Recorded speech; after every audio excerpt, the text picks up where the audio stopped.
In the ancient world, theft was usually an act of desperation or greed. Gold taken from temples, livestock driven away at night, statues pried from sanctuaries during war. Yet one of the most audacious thefts in history was neither secret nor illegal. It was systematic, bureaucratic, and proudly enforced by the state. Ships arrived in harbor carrying grain, wine, and timber, but they left missing something far more valuable: books. Not borrowed. Not copied with permission. Confiscated. This was not piracy. It was policy. At the center of this strange legal paradox stood Ptolemy II Philadelphus, ruler of Egypt in the 3rd century BCE, a man whose obsession with knowledge reshaped the ancient world.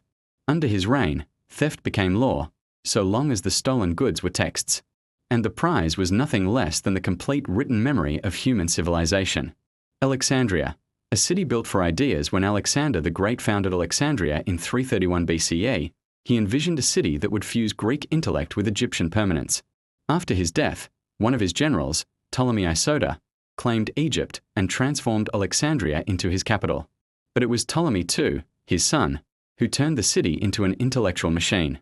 Alexandria was not merely a port or palace city. It was designed as a hub of knowledge. At its heart stood the Mauseon, the House of the Muses, a state-funded research institute centuries ahead of its time. Scholars were paid salaries, exempt from taxes, given housing and meals. Their only job was to think, debate, calculate, dissect, translate, and write. Attached to this institution was the Library of Alexandria. Contrary to later myth, it was not a single building with endless shelves, but a sprawling system of collections, copying rooms, and archives. Still, its ambition was singular and terrifyingly bold: to collect every book ever written. Not Greek books. Not Egyptian books. Every book. Knowledge as power. To understand why Ptolemy II legalized intellectual theft, one must understand how knowledge functioned in the ancient world. Texts were power. Astronomical records predicted floods. Medical treatises saved lives. Legal codes stabilized empires. Philosophical works shaped governance and ethics. Ptolemy II ruled a multicultural kingdom: Greeks, Egyptians, Jews, Persians, Phoenicians, Nubians. Control required understanding. Knowledge was not a luxury, it was infrastructure.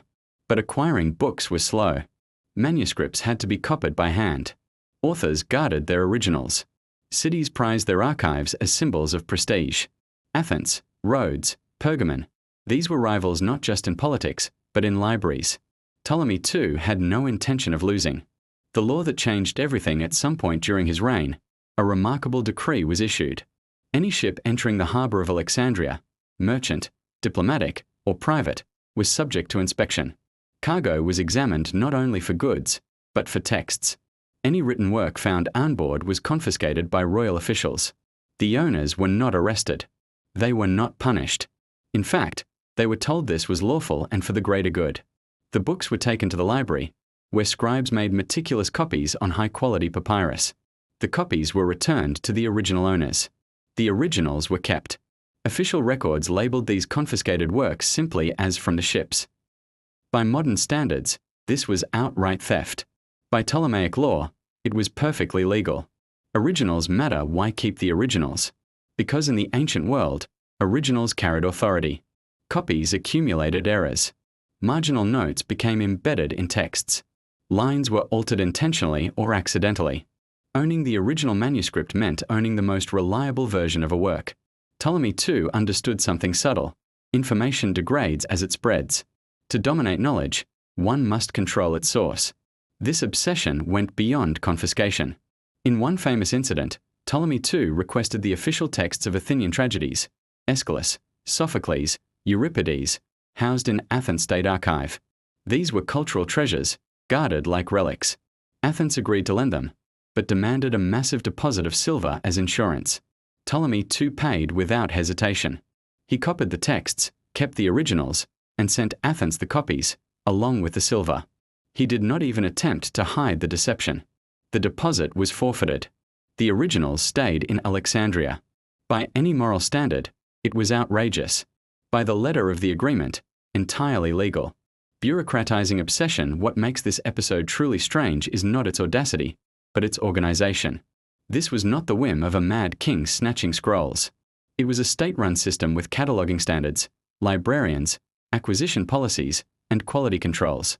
Callimachus, one of the library's chief scholars, compiled the Panarches, a massive bibliographic catalogue listing works by genre, author, origin, and authenticity.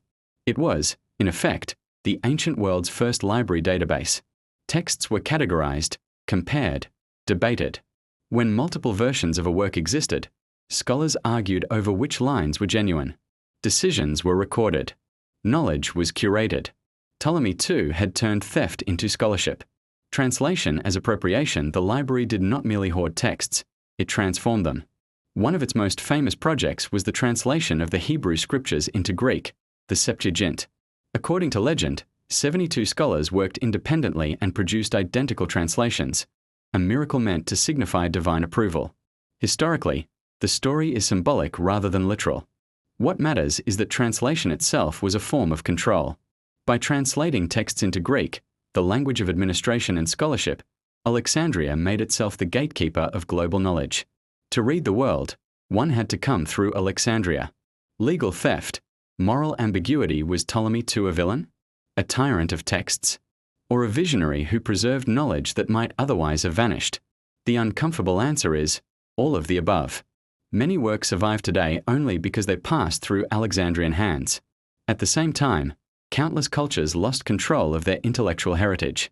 Knowledge was centralized, filtered, sometimes distorted. Yet by ancient standards, Ptolemy too was not acting unusually. Empires seized land, people, gods, and resources. He seized ideas. And he did so openly. The long shadow of Alexandria, the library's eventual destruction, whether by fire, neglect, or gradual decay, has become one of history's most enduring tragedies. But its influence outlived its walls. The idea that knowledge could be systematically collected, organized, and funded by the state reshaped future civilizations. Roman libraries, Islamic Beit al-Hikmah, medieval scriptoria, modern research universities, all trace a lineage back to Alexandria. And at the root of it all lies a strange, unsettling truth. One of humanity's greatest intellectual achievements was built on legalized theft. A law unlike any other Ptolemy II's strangest law did not criminalize ignorance or mandate education. It simply declared that knowledge, once encountered, belonged to the state. Not because it was evil or dangerous, but because it was valuable beyond measure. In an age when data is harvested, copyrighted, leaked, and monetised, the story feels uncomfortably familiar. We still debate who owns information, who controls access, and whether copying is theft or preservation. More than 2,000 years ago, Ptolemy II answered that question decisively. He chose empire over permission, centralization over consent, preservation over propriety. The result was an intellectual monument unlike anything the world had seen, a library built not just on shelves and scrolls, but on a law that turned theft into destiny. History rarely rewards restraint.